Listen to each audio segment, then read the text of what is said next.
Thank you to our sponsors for today's video, Ionna, InfyPower, and Eaton. Ionna, North America's premier charging network. With unmatched commitment to elevating the customer experience, Ionna is opening America's roads to all EVs, giving drivers the coverage they need, the reliability they deserve, and the amenities they crave. Also, InfyPower, the largest EV charger module provider with over 3 million power modules running reliably worldwide.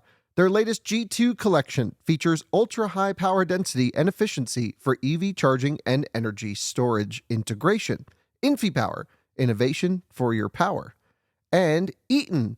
Eaton is a one-stop shop for implementing reliable and innovative EV charging infrastructure at your site. Across all applications, Eaton's EV charging infrastructure, hardware, and software gives you the scalability, flexibility, and intelligence you need to charge today and scale up tomorrow. Learn more at eaton.com/EVCI. Welcome to another episode of Out of Spec Reviews, where today, Tijmen and I were in North Carolina, somewhere in the back of a church on a drive, and we're really lucky to be out there doing a drive of the brand new Chevy Blazer SS. This is the EV version. We're talking 615 horsepower, 650 pound-feet of torque, and 0 to 60 in 3.4 seconds. Chevy is claiming that this is the quickest, not the fastest, but the quickest SS ever made. Now, here's the thing about the SS name. They have sold, Chevy, since the late, I think it was early 60s, 1961, the Impala SS. They've sold 4 million Chevys badged SS. What they say, the two little letters, right? And the question that Tijmen and I have is this vehicle worthy of those two little letters of SS? And I will tell you, yesterday we were out on the track and we were ripping it pretty good, and we came away kind of like, wait a minute, this is a Chevy Blazer, and it did pretty well. Now, Chevy will be the first ones to admit that they're not intending this to be a track car. They're intending this to be a daily driver that's comfortable to drive, but yet if you want to take it out into the canyons and let it rip, you can do that and have some fun. And so we're on this drive today, 2.5 hour drive here in North Carolina, and we're going to figure that out. Is this worthy of that SS badge? So stick with us and let's find out. All right, so Tijmen, I want you to chime in here as we start talking about this Blazer EV. So about 1.5 years ago, I think it was towards the end of 2023, Chevy started to deliver the LT, which is the base version, as well as the RS, which is kind of the spicy one, until this one has come out now. And so they've been available for a while. And what's interesting is you can go order online right now and walk into a dealership and buy an SS today. They're available. In fact, I think they've delivered a handful of these already. There's 2 in North Carolina. There's a couple around, right? But the goal of today is to really take a look at this SS and see what are kind of the features that you get. They've packed this in for $61,995. You're getting a lot of, pretty much almost everything is standard. There's 2 things. I think there's a sunroof, or, you know, oftentimes in a lot of the EVs that are out there, there's a glass roof and you can't open them, which is not great. I know that in the Macan EV, you can get the open roof. In the Polestar, you can get the open roof. This is nice because you can get it. It's about a $1,300 and $1,400 option. And then they can also spec out different wheels or tires, right? You can option different tires and wheels. So you can option all black wheels and sport, I think they're Cup 2 tires as well. But these are all-season Michelins. Yeah, these are all-season Michelins. And what's interesting is these are 22-inch wheels. And what I was going to say was, just driving over here on the Chatter, you feel it. It's firm. Yeah, you can feel borderline a little bit rough, but when you're out on the smooth, it really translates nicely into the suspension. Those are pretty much the only options, but look at, Tijmen, I think this is a great looking vehicle. It looks great. The front end with the light bar right here looks fantastic, and it comes standard with a black roof, the two-tone, and then also comes standard with the clear taillights, which I'm a big fan of. I've always liked clear tail lights, especially on Porsches. So this is a nice touch and fits really well with the color of the car. Yeah, I remember the first time I saw the Blazer EV at the car show in New York, and my wife Kathy looked at the E in here. She was like, "That's clever. That's pretty smart." So you know, the heritage of this name SS, I think is something we want to kind of continue to go and harp on here and really explore. But I think from a stylistic standpoint, you know, performance has always been orientated or sort of aligned with the name SS, and especially in this color.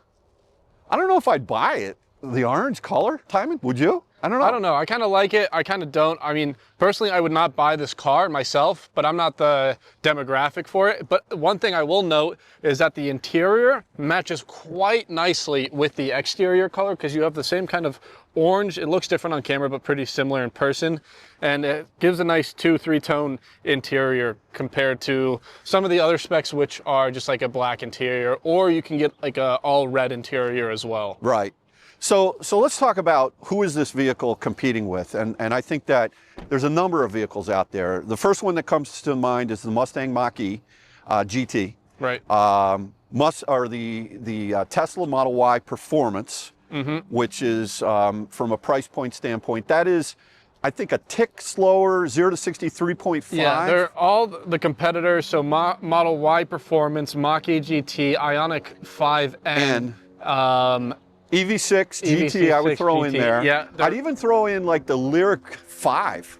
Yeah, the Lyric V. The Lyric V. Please edit that out, please. That was amateur. They're all around the same price range, given 10,000 up or down. Yeah. And all within the 3-second 0 to 60. And I'd say all of them are under 300 miles of EPA range, while this one has 303. 303, right. Which is, by the way, we asked yesterday about, that's 303 EPA on the 22s. Yeah. Which is, I mean, hats off to the engineers, I think, to be able to look at all these different sort of big numbers, like 300 miles of range is kind of a key number. Even though we all know in the wintertime you're not going to get that, especially if you drive this thing the way it's meant to be driven, you're not really going to see anything close to that, or even on a 70-mile-an-hour test, which we have to do. We have to test that. I mean, in the coming weeks, I'm sure we'll have one on test, and we'll do the range test. I am assuming it's going to do like 270, 70 mile an hour. Somewhere in there. The placement of the charging port is right here, which is, now we all know GM, they were the second manufacturer to come out with NAC support, but and it's still uber slow. Still very slow. Yeah, that was slow. How do you put it back up? I don't know. Is this a button here? Yep. Oh wow. Oh wow. Hey, by the way. Oh, hold on, Dave. Let's watch this go all the way in. I remember Kyle when he actually reviewed the PPV. What do they call it? The police pursuit vehicle. Yep.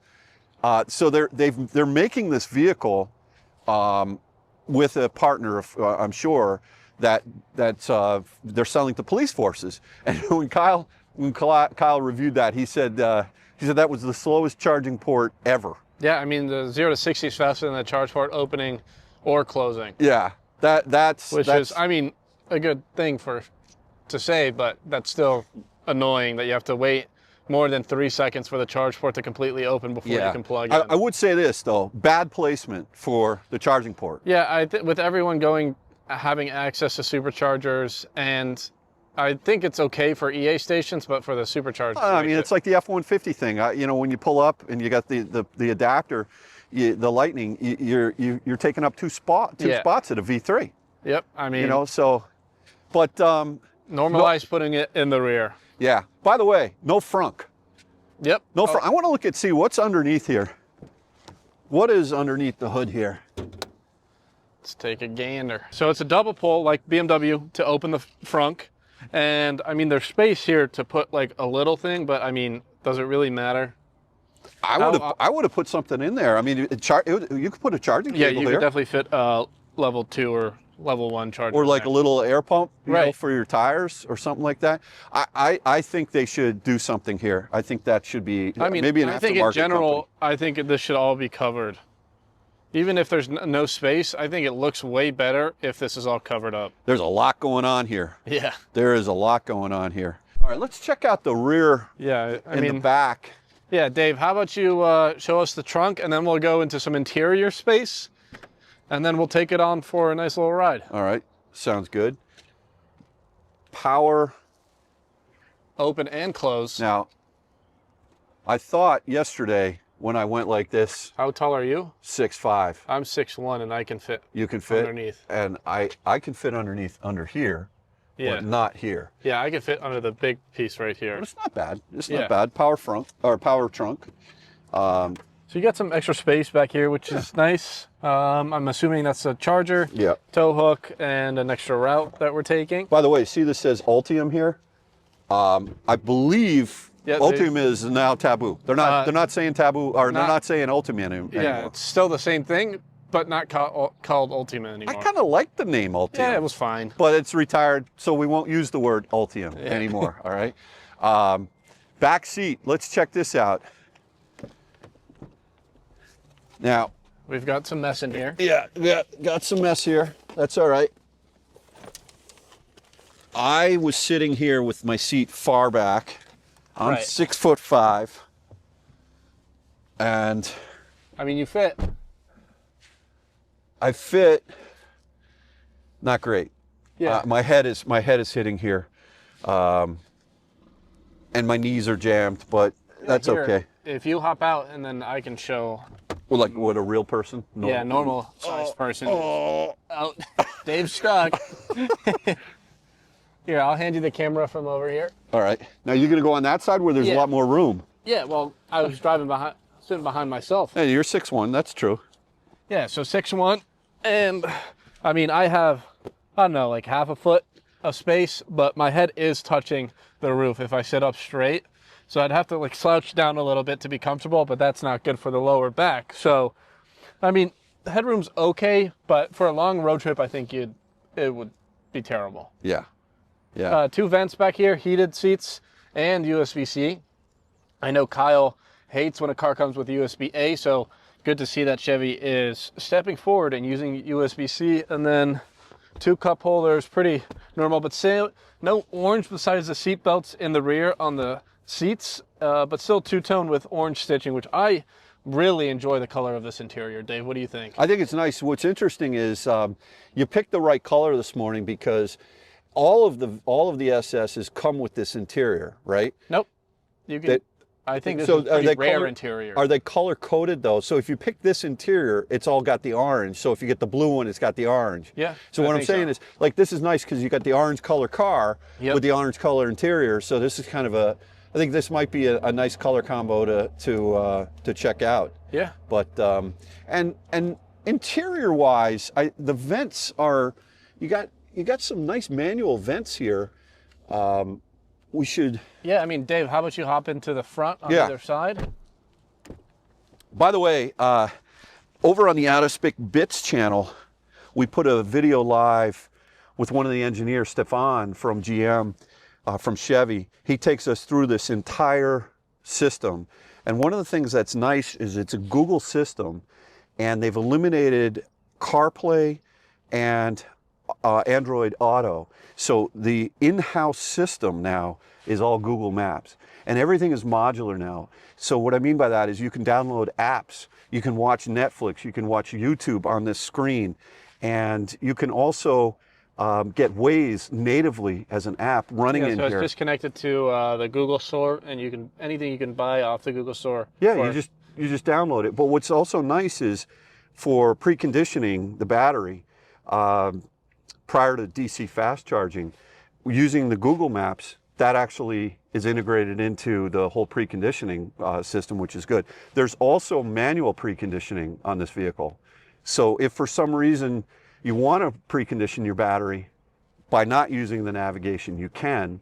And I think that's a pretty good feature as well. You've got a nice complementary, again, check out that I mean, video. the interior is the same as, or like this area is the same as every other Chevy that's available. Yeah, but just the combination of the touchscreen plus buttons plus manual, you know, I think that's pretty well done, pretty nicely done. Yep, But and I mean, the one thing so there's different modes. Here, let me jump in the front seat. yeah, All right, so we still have the blue theme, which, the Chevy chime, if the door is open, it will chime forever. Which you can leave your door open, but I can't leave mine open. that makes no sense. Yep, me neither. So there's this blue theme that you cannot change, which I was like, please, like it's a accent color that you can change the exterior of the colors, orange or red, and you can't change the interior at all. And then I asked, and they're like, there's nothing coming. Yeah, yeah. I was like, come on. Yeah, I know. Digital mirror. Yeah, super nice. I love digital mirrors. Cybertruck needs it real bad to be a functioning truck. Mm-hmm. Right. But everything else is fine. Here's your fast charge prep, preconditioning temperature, home location. I think Jordan or Kyle has run through all of this stuff already. Sorry for all the fingerprints. But here's where it's different, is you have a different mode and you have this wow mode. So Z mode is competitive mode, so you can turn it on. It reduces traction control and gives a little bit more freedom with stability control, so you can send it sideways a little bit. And then you have steering normal sport, brake feel normal sport, acceleration sport normal, or R, don't know what that is. Is that reverse? Regular maybe? Regular normal sport? Yeah, acceleration? So then... Reduced. Oh, reduced, yes. Reduced. Yes, look at us. And then the thing they'd love to do is press this button, and it enables wow mode. Wait, listen to it. Oh. You got to hold it. Oh, man. Oh, we can make that a little bit better. Turn it off, and then... Wow. So that's the what is it? Wow stands for... Wide open watts? Yes, I think so. Wide open watts. Wide open watts. And it gives you an extra 100 horsepower and torque, I believe. So to hit your max numbers, you have to have it in wow mode to enable this 3.40 to 60. I don't like that. Me neither, but you can leave it on all the time. But key up. You come into the vehicle next time, it will not remember Z mode or wow mode. Correct. You got to hit. I mean, listen, is that big of a deal? It's one of those things that. But the thing, Tijmen, you're spending all the money for the performance, and then you have to go into the system and manually, change it right, each time, and look, I get there's a balance because they're trying to, for the average person.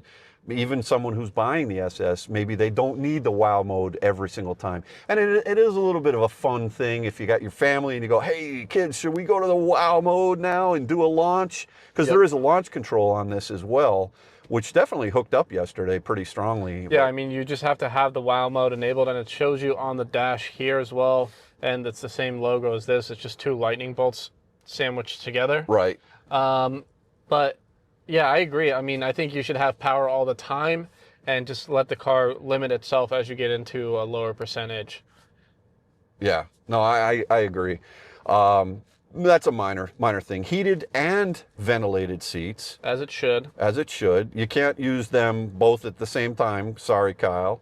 But you're the only one in the world that needs that. So that's why the engineers. You have 3 regen settings. Yeah. So you have off, normal, or high, and you just leave it on high, and you can get what every other Chevy. Regen bites pretty hard. Yeah, it's pretty big. Pretty good. Now, and you have the regen button up here as well. Like oh, you've got a paddle. Yeah, so you can pull this if you're in normal mode or off, and it regens to high. Right. And when it regens, does it tell you in the display? Yeah. So here you can see we're using 1 kilowatt right now for auxiliary power. But you can change this to more, and you can see, I just went too far. You can see right here, if we go into drive, and then, let's see, we are doing 3 kilowatts, and then I let go, and 3 kilowatts of regen. So it will tell you how much regen you do. Okay. as you are regenning. And the most we saw just on the short drive today was what, just under 90 Yeah, kilowatts? I think it was 90 or something, but we're at 70% or something. Let's see. We are, 82, I think. It also does brake blending. So if you're at a very high state of charge, we started off on the day at about an 87% state of charge. But we also started off the day with the regen on a very low setting. Yep. And we were like, wait a minute, what's wrong with this? And then we went into the menu and we changed it. It bit pretty hard. Yeah, I was surprised. You know, Tijmen, my wife's Macan EV, it's got 240 kilowatts of regen, but the way they implement it, it doesn't feel anywhere near as strong as this does when you come off the accelerator. Yep. And the reason for that is because on the Macan, the way they do it is you have to touch the brake in order to really get into that regen. Whereas as soon as you come off the brake on this vehicle, it bites. Yeah, it's giving you. It really comes on strong. And, you know, even the Model Y, I think, has only got, or Model 3 has only got about 75 or 80 kilowatts max regen, kilowatts. And this is, we saw more than that here, and it feels, that's the most important thing is, you know, you can look at the specs, you can look at the numbers, but it feels very strong in terms of... yeah, it might feel a little bit too strong for a first-time EV buyer, but then it's nice that they give you the other option. Right, so you can turn it, you know, basically, is it off, or is it... Yeah, I think you can turn it off, and then you can use your 6-piston brakes.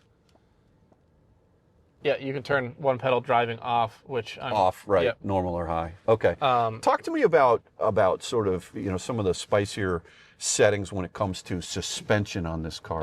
I don't think there's really much different in suspension that you can do. It's steering, brake feel, acceleration, and motor sound is all there's... I think suspension is just a normal strut and spring, and nothing different. But what about like the nannies, turning off the nannies? The nannies, there's a traction control. So if you go into this competitive mode, it turns off traction control or limits it and then reduces stability control. And then you can, so now you can turn it back on if you just press it right here. Mm-hmm. I wonder if you can hold it. Yeah, and now it says here it's off. Now on, now off. It says traction control is off. And they said, it's not completely off. There's no way to fully turn off traction control, which I think is a shame for an SS. Yeah, I know you asked one of the pro drivers, can you slide this thing? Yeah, he said yes. You need a little power on oversteer to do it. This car is designed to understeer, which I think it shouldn't. I think it should oversteer and be more tail happy for it being an SS, because all SSs have been rear-wheel drive. Okay, so acceleration-wise, you would say, check the box, it's earned. It's the quickest SS ever produced. Yep. Right? Quickest. Quickest, not top speed. We're talking 0 to 60. So check the box, at least under the name SS. But as far as being able to drive it hard and control, like, you know how you can track mode, right? Yeah. You can change it on a Tesla. So this is a 8/10, 9/10 car. There is no 10/10 in this car because it will just understeer everywhere. Right. Which I think is a big shame. Right. It'll just push. Let's talk about ADAS. Let's just start driving. All right, but one thing I do want to say though, Super Cruise is standard on this vehicle. Yep. Right, and the Super Cruise system is a mapped system. It uses this little device right over here. Let's see if we can see that. Here. That's going to look at your eyes, and you've got some pretty dark sunglasses on, and there was no issue with that. We did have a situation driving over here where it was a 3-lane highway. Yeah, and it just shut off. I'll throw in the clip now. You know, what's interesting is yesterday at the actual track event, which was a lot of fun, they claimed that... Hands-free shut off. Did it? Yep. That's not good. And you can see that it flashed at me. It's a Chevy thing and just turned off. But it did not audibly tell you. And there was flashed. a truck in the left-hand lane, and if your hands were not on the wheel, you could have easily gone over. Yeah, if I wasn't paying attention like most FSD drivers, we could have I think been that to the was side of I the think truck. that was actually dangerous. I mean, listen, as far as lane centering and adaptive cruise on a mapped road, it was doing a fine job. Yep. Right, no issue. But it's still mapped. Why did it actually disconnect? I don't know. There was maybe no I reason. looked away too much. I And- just remember it blinking and it was off. And it did not give you, in my opinion, enough of a warning to realize, hey, listen, if you were looking away for a second, or which you want to change the radio station, or if your hands weren't on the wheel, that was sketchy, man. Yeah, I agree. That was sketchy. All right, let's go for a drive. We got lots more to cover.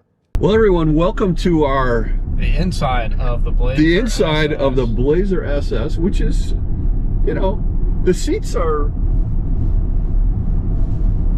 I don't know. I mean, they're fine for like cruising. Yeah. But they're small or flat. Not They're small. flat, which I personally don't mind. Yeah, I think it's fine for like daily driving, but when it comes to like spirited driving, you do get some body rotation. Yesterday when you were hammering around the track, you were that was pretty good. The back seat, by the way, I was flying all over the place, so thank you for that. Yeah. I appreciate that. We got the Super Cruise on. All right, but here's the thing that I sort of want to assess today. Does this vehicle earn the badge SS? Now I see you shaking your head, okay? But what we need to do is put it through the paces. Right? So we need to do our job today of Driving fast. driving fast. What's interesting is yesterday at the actual track event, which was a lot of fun, they claimed that... Hands-free shut off. Did it? Yep. That's not good. I mean, it blinked at me. The truck on the left-hand side and it shut off. Yeah. It did not make an audible noise though. Nope, it was just flashing. And to me, that's actually dangerous. I agree. Because we could have just drifted over into Yeah, I the could truck. not have paid attention, looked in the mirror. Wow. Okay. Let's watch that. Let's see if it continues to do that. Hands-free driving unavailable, no road information. It just said no road information, Yep. hands-free unavailable. Yep. But yet this little white line that's in the map there says that this road we're is back. mapped. Now it's back. Okay. Mapped systems, whether it's on the Rivian or on the, I think it doesn't work. doesn't work. It's impractical. The car can read where the road is, so we're about to cut off a GMC. That was a little aggressive. All right, so back to the theme though, Tijmen, and this is what we need to do, I think, is go through a number of different categories of driving. Like I said yesterday, even though we were on track, Chevy was very adamant about the fact this is not really a track car, but it's a daily driver with a lot of, it's quick. I mean, 0 to 60 in 3.4 seconds is nothing to slouch about, but it's something that they are very proud of to say, hey, let's put it up you can take it up into the canyons, and it can be a canyon carver and a lot of fun. Right. So they're trying to give you this one trick pony that can kind of be your daily and also go have fun in the canyons. Yep. And that's what we're going to figure out today. What's also interesting about this, the fact is this is an SS EV, obviously, which means the battery pack is low.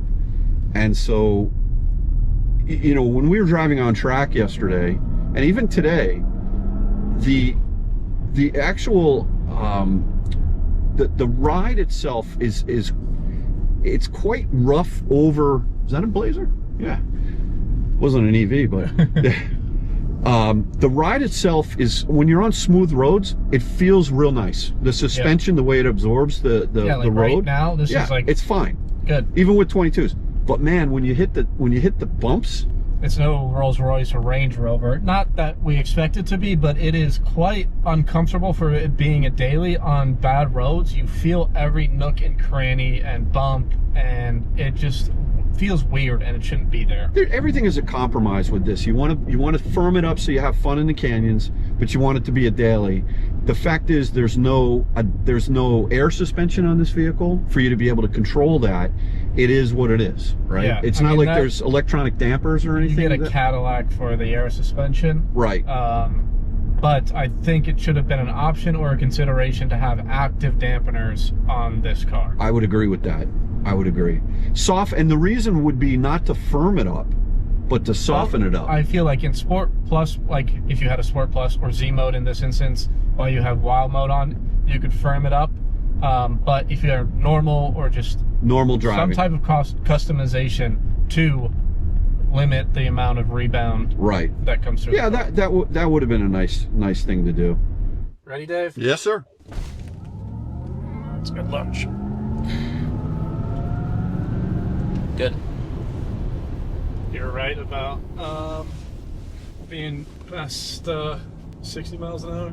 Yep. Done this a couple times. Car's very consistent. Which turns I got to be careful for. Yep, we gotcha. In general, you're going to set the car up roughly where Alex is. Yeah. If you push him, he'll go as far as we've set the safety limits to. Right. And I'll help you out with a couple of different corners. Like this one is stay wide, be patient, bend it in all the way down to that concrete, accelerate. Good. Slow it up, bend it in, get a little closer. This gives you some room to track out. Slow back a little bit, and then just bend it in. Bring the speed down. Again, stay wide, be patient, but for a late apex. Accelerate, a little squirt. Back down, late apex, and then here, as soon as you start unwinding, good. Oh, this drives nicely. Great. Start braking, kind of work with a trail brake here, bend it in. This will be a tight left, a little slower. Good.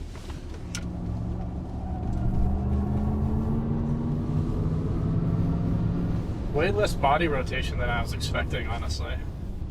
Okay. You mean side to side? Yeah.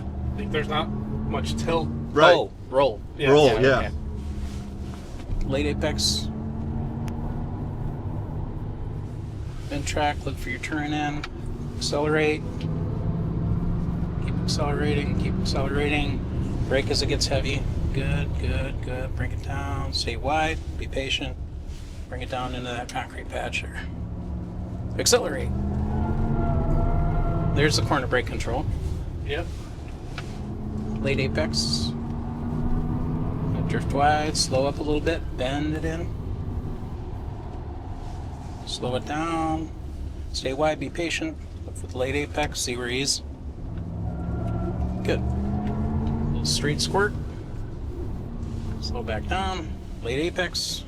Coming on the little bendy straight. Tijmen, man, what'd you think? That's sweet. I love this track. I mean, I'm glad to be moving back to North Carolina so I can use it more often. But man, the asphalt's brand new. This track must have finished building last year maybe. And it was nice and smooth, a lot of elevation change, which was awesome. But the car actually drove surprisingly well. It's really easy to tell where the limit of the car is, even for going to the track for the first time here. And I mean, as he was saying that you can feel the understeer coming, and you definitely can, which is great. Right. So you know, we were talking earlier about the name, the Heritage SS, right? Is it worthy? You just drove this thing hard, and trust me, I'm a little bit nauseous, pal. But is it worthy of the SS badge? I mean, the 0 to 60 felt heavy to me. Yeah, I didn't get nauseous on it. Yeah, I just kind of felt like we were going, and it wasn't anything that's like should be bragged about necessarily. Right. But the SS badge, I think it's missing some. You need a little bit of counter steer in the track. You need a little tail happy to have the SS or a little faster top speed. Right. You know, and to Chevy's credit, they came right out and said, "Look, we weren't designing." Yeah, this is purely designed as a daily driver with being able to take it to the canyon, and not the other way around. It's like a track beast, is what they said. But the styling of this thing, I think, you know, great. it looks really nice from a styling standpoint. And look, you know, SS, you know, is it marketing, whatever? You know, it's to a certain extent it kind of is. Yeah. But it definitely is spicy. I mean, it's got the stats, right? 615 horsepower, 0 to 60, 3.4. Did not make even me nauseous. Yeah, I mean, it kind of just felt like we were. Wait. There's, we're good. yeah. It just kind of felt like, I don't know, it's just heavy. We floored it. I mean, it's at 87%, but still should be able to get full power. It just felt heavy. Yeah. And I mean, I guess that's not surprising. Yeah. That's not for what it is, right? You know, so, well, good. I thought you drove great. Thanks. I really did. And I survived, so that's good. Well, I'm going to drive next, and maybe you could get some film of me driving it. Yeah. But that you know, and I'm definitely not driving as hard as you did. That's for sure. And accelerate out. Yeah, There it is. There it is. It jumped pretty good, Tijmen, to be honest. It's like I didn't rheostat it. I just pegged it. And that's actually what we built into the car. So let me talk a little bit about that. Yeah, please. So we have what's called corner exit control. We know this is a car with a lot of axle torque on the front. And if you just give it all the torque available in the front, it's just going to understeer. You're going to lose that steerability. So we preemptively cut that torque based on the lateral in the car, the steering wheel angle, the throttle application, to make sure that the driver maintains steerability over the car while delivering the maximum amount of torque that it can to the road. So it really takes all the brain work out of it and lets you just hammer down and enjoy the smiles. All right, so here we are somewhere in North Carolina. I'm not really sure where, but yeah, the car's looking pretty good, and Tijmen's been driving the whole time. Now I'm going to take over, and there's two things that I want to check out.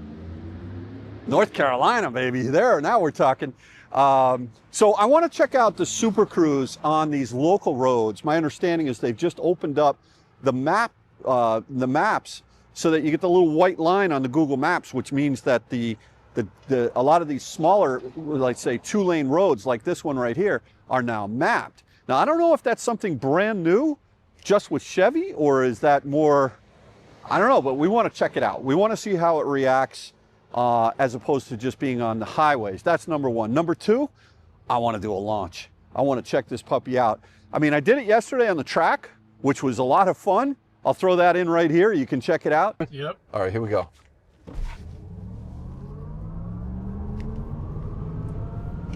Now a nice gradual brake here. Perfect. 3.4, just as promised. Look at that. You program that in. Come on. You program that in. We're just that good. What can I say? But I want to hit it again and feel what it's like. The other thing I want to do is I want to see what the max regen or the max output of the vehicle is, because I think we saw 450 kilowatts of peak output with WOW mode on, but not with the launch control. And if you multiply 450 times 1.34, that's just under 605 horsepower.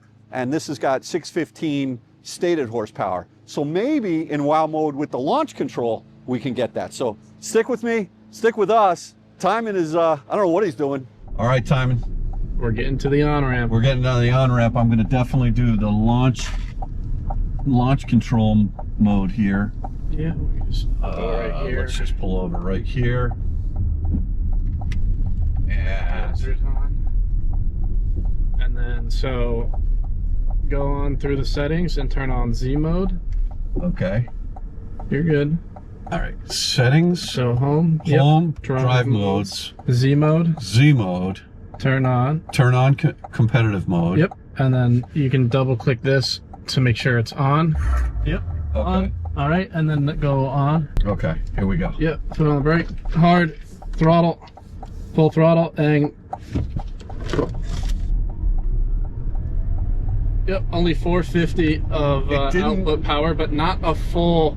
Not full launch. It did not launch like yesterday. I'm not going to redo it because we have yesterday's. Yesterday's launched hard. What did we do wrong there? Just the Fisker Ocean passed by the other way. Well, that doesn't ever happen. Yeah, I don't know why it didn't launch like it was supposed to. It did not launch hard there. But now, What state of charge are we at? let's see. There we go, right here.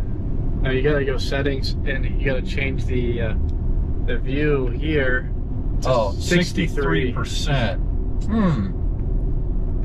It did not launch hard. Nope. So now you should be able to turn on Super Cruise. All right, so here we are in Super Cruise, just cruising down the road. We've got a flatbed to my left, and it's tracking well. The gap adjust is on the nearest setting. There's only 3 different levels of setting, 1, 2, or 3. And it's making auto lane change. Okay, auto lane change. And you know what it did? It vibrated the seat. Yep, it does that. That's pretty cool. I remember my Cadillac would do that, ELR. Believe it or not, Wow. from years ago, when it would do certain things, like if there was, I don't know if it was something in the lane. That was very smooth. So Tijmen, we were just using Super Cruise back there on this. It's a 4-lane wide highway with a right-hand lane is a turning, but this is a highway. Yeah. And it just went from a mapped road to a non-mapped road. Yep. And I was on Super Cruise, and when it did that, it realized that it was no longer going to be on Super Cruise, and it did something really well, really good. The seat vibrated, and across the top of the steering wheel, it turned, unless I was seeing something. No, it turns red. It turned red. Yeah, but now you should be able to turn Super Cruise back on. See, it makes no sense. 2 mile difference, and it randomly turned off. No, well, the road was not mapped back there. Yeah, but how you can't? I know. So the whole map versus non-map Well, thing I'm saying is stupid. Who mapped this where they took an exit and came back on the highway to avoid that little segment? I don't know. Where are they getting the data that it's mapped? Yeah. First of all, mapped versus non-mapped, that throws a yellow flag on the play, in my opinion, that the system is not capable of doing its own thing on any road. Yep. It should be capable of doing its own thing on And any it says road. you can't use it if you're in an exit lane. All right, so you got to let the nannies off on this whole mapped in my opinion. That's just silly. But remember when you were driving, the road was still mapped and it just dropped. Yeah. That's where it didn't give you that. Did you see? Here's the green right here. No, I saw the flashing red. Oh, you did see the flashing yeah, red. but did you no feel it in the seat? Now look right there. It just happened. See the flashing red? Yep. The road is. Why did it just? It's mapped and unmapped because we're about to go into a section that's unmapped. Here's mapped, unmapped. Yeah. What did the person mapping do? Fall asleep and press the button? I got a was tow like, truck ready to pull me over here. Yeah. He's like, you are throwing mixed signals, but you know what, Tijmen? If you're not paying attention to this, that could cause a problem For sure. because you're used to it steering for you, and then all of a sudden it's not. Yep. I 100% agree. I think you got to be really careful with this Super Cruise. When it works, it's good, Yeah. but when it transitions, it's bad, and it shouldn't transition. It's super inconsistent, which I Yeah. think is a huge flaw. Yeah. Like, I get having mapped versus unmapped, I get it to a safety aspect, but on a highway, it shouldn't matter. It should just be able to read the lane and stay in it and do its job. To where, like, the inconsistency on a highway is dangerous, where it should just be able to do it no problem. All right, there we got it. Now it's got this blue. Now it's green. I like this little implementation here. That's nice. It's kind of cool, but I don't know. And this is Super Cruise. This is not Blazer EVSS specific, right? Yeah. It's any of the GM products. And, shared I mean, across the different Jordan brands. and Kyle have both expressed their concerns with it as well.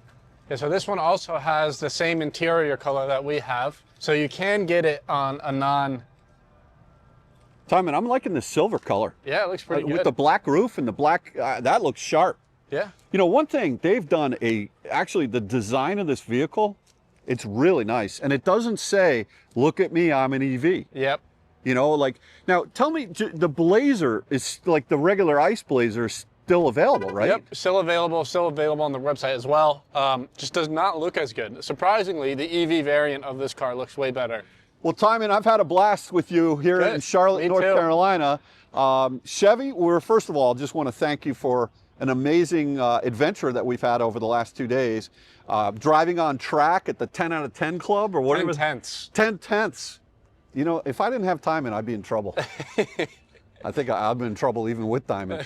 But that was a lot of fun, ripping around the track. Cool.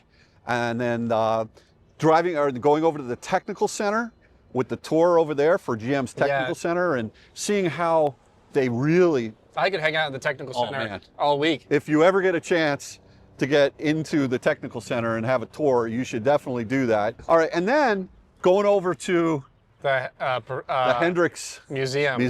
That was insane. That was just incredible. And then today, just letting us go for like 3 hours with the vehicle to kind of get to know it. And look, I think we called it like we saw it. Overall, it's a very good vehicle. Overall, it's a well packaged car put together. It's got some downfalls. It's got some upside. But as like a daily, I think it's perfect. It's got some speed to it. It's got some thrill to it. It's just the aspects where it falls pretty heavily, like Super Cruise. But other than that, I think it's a great daily. Listen, I think what the engineers did by rebringing out the SS name, I personally think it's deserving of the SS name. But you're not Canyon Carver, being able to daily drive it. And the quickness of it, I mean, 0 to 60 in 3.4 seconds, 615 horsepower. I say it's worthy. What do you say, Tijmen? I think not so much, but we can let you guys decide that. All right, we'll let you decide that in the comments. Thanks again for watching another episode of Out of Spec Reviews. We'll catch you on the next one. Go check out the Chevy Blazer SS like we did, and let us know what you think. Have a good one, guys.